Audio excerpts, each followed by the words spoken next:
తిరుపతిలో మద్యం తాగి క్లాస్కు వెళ్లిన విద్యార్థి సూసైడ్ చేసుకున్నాడు. ప్రభుత్వ పాఠశాలలో 10వ తరగతి చదువుతున్న విద్యార్థి స్కూల్కు మద్యం తాగొచ్చాడు. అతని దగ్గర మద్యం వాసన గమనించిన తోటి విద్యార్థులు టీచర్లకు చెప్పారు. టీచర్లు వెంటనే హెడ్ మాస్టర్కు ఫిర్యాదు చేశారు.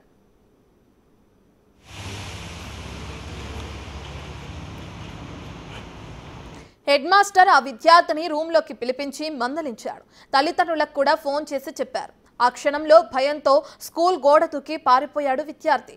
ఎంతసేపటికి స్టూడెంట్ తిరిగి రాకపోవడంతో కుటుంబ సభ్యులు టీచర్లు గాలింపు చేపట్టారు. కొంగరవారిపల్లె వద్ద రైలు పట్టాలపై అతని మృతదేహం లభ్యమైంది. కేసు నమోదు చేసుకున్న పోలీసులు దర్యాప్తు చేస్తున్నారు. విద్యార్థి ఇంటర్వెల్ సమయంలో మందు బాటిల్తో ఉండడము గమనించడం జరిగింది సార్. ఆ విషయం మా క్లాస్ టీచర్ గారు గమనించి ఆ అబ్బాయిది ఆ మందు బాటిల్ను తీసుకుని ప్రధానోపాధ్యాయుల వారికి తెలియజేయడం జరిగింది సార్.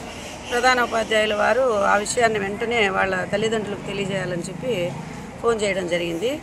వాళ్ళ తల్లిదండ్రులు మా పాఠశాలకు వచ్చే లోపే ఆ అబ్బాయి పాఠశాల నుంచి తప్పించుకొని బయటికి వెళ్ళిపోవడం జరిగింది సార్. ఆ తర్వాత మేము వెంటనే గమనించి ఆ విషయాన్ని మేము మా పాఠశాలలో ఉన్నటువంటి స్టాఫ్, హెడ్ మాస్టర్ గారు అందరూ కలిసి ఆ అబ్బాయిని వెతకడానికి ప్రయత్నం చేసినాం సార్. చాలా వరకు పాఠశాల చుట్టుపక్కల ఉన్నటువంటి పరిసర ప్రాంతాలంతా కూడా వెతికినాం సార్.